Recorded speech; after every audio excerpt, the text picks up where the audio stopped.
মূর্তি নির্মিত হলে রানী রাসমণি এলেন। মূর্তি যেন ছোট হয়েছে। আবার নতুন মূর্তি বানাতে বসলেন নবীন। রানী ফের এলেন দেখতে।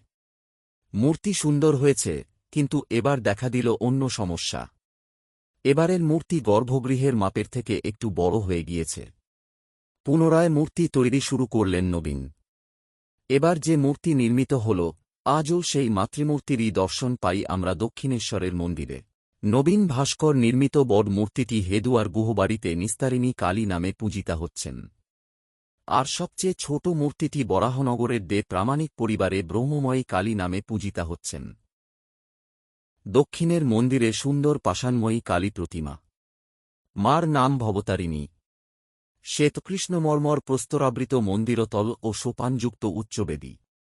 বেদীর উপরে রৌপ্যময় সহস্রদল পদ্ম, তাহার উপর শিব, সব হইয়া দক্ষিণ দিকে মস্তক, উত্তর দিকে পা করিয়া পড়িয়া আছেন। শিবের প্রতিকৃতি শ্বেতপ্রস্তর নির্মিত। তাহার হৃদয়পরি বারাণসী, চেলিপরিহিতা নানাভরণালঙ্কৃতা এই সুন্দর ত্রিনয়নী শ্যামাকালীর প্রস্তরময়ী মূর্তি। শ্রীপাদপদ্মে নূপুর, গুজরি পঞ্চম, পাঁজেব, চুটকি আর জবা বিল্লপত্র। পাঁজেব পশ্চিমের মেয়েরা পরে। পরমহংসদেবের ভারী সাধ, তাই মথুরবাবু পরাইয়াছেন। মার হাতে সোনার বাউটি, তাবিজ ইত্যাদি। অগ্রহাতে বালা, নারিকেল ফুল, পৈচে, বাউটি, মধ্য হাতে তার, তাবিজ ও বাজু, তাবিজের ঝাঁপা দোদুল্যমান।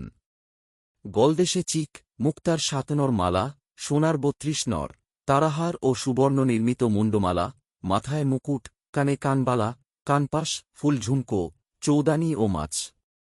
নাসিকায় নোলক দেওয়া। ত্রিনয়নীর বাম হস্তদ্বয়ে নৃমুণ্ড ও অসি, দক্ষিণ হস্তদ্বয়ে বরাভয়। কোটিদেশে নরকারমালা, নিমফল ও কোমরপাটা। মন্দির মধ্যে উত্তর পূর্ব কোণে বিচিত্র শয্যা মা বিশ্রাম করেন। দেওয়ালের একপার্শ্বে চামর দুলিতেছে। ভগবান শ্রীরামকৃষ্ণ ওই চামর লইয়া কতবার মাকে ব্যজন করিয়াছেন। বেদির উপর পদ্মাসনে রূপার গ্যালাসে জল। তলায় সারি সারি ঘটি, তন্মধ্যে শ্যামার পান করিবার জল।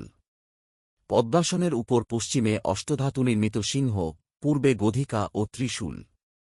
বেদির অগ্নিকোণে শিবা, দক্ষিণে কালো প্রস্তরের বৃষ ও ঈশান কোণে হংস। বেদী উঠিবার সোপানে রৌপ্যময় ক্ষুদ্র সিংহাসনোপরি নারায়ণশিলা, একপার্শ্বে পরমহংসদেবের সন্ন্যাসী হইতে প্রাপ্ত অষ্টধাতু নির্মিত রামলালা নামধারী শ্রীরামচন্দ্রের বিগ্রহ মূর্তি ও বানেশ্বর শিব। আরও অন্যান্য দেবতা আছেন। দেবী প্রতিমা দক্ষিণাস্য। ভবতারিণীর ঠিক সম্মুখে, অর্থাৎ বেদীর ঠিক দক্ষিণে ঘটস্থাপনা হইয়াছে। সিন্দুররঞ্জিত, পূজান্তে নানা কুসুম বিভূষিত, পুষ্পমালা শোভিত মঙ্গলঘট। দেওয়ালের একপার্শ্বে জলপূর্ণ তামার কারি মা মুখ ধুইবেন। ঊর্ধ্বে মন্দিরে চাঁদোয়া, বিগ্রহের পশ্চাদ্দিকে সুন্দর বারাণসী বস্ত্রখণ্ড লম্বমান। বেদীর চারিকোণে রৌপ্যময় স্তন্ত। তদুপরি বহুমূল্য চন্দ্রাতপ উহাতে প্রতিমার শোভা বর্ধন হইয়াছে। মন্দির দোহারা। দালানটির কয়েকটি ফুকর সুদ্রি কপাট দ্বারা সুরক্ষিত। একটি কপাটের কাছে চৌকিদার বসিয়া আছে। মন্দিরের দ্বারে পঞ্চপাত্রে শ্রীচরণামৃত। মন্দির শীর্ষ নবরত্ন মণ্ডিত। নিচের থাকে ৪টি চূড়া, মধ্যের থাকে ৪টি ও সর্বোপরি একটি। একটি চূড়া এখন ভাঙিয়া রহিয়াছে।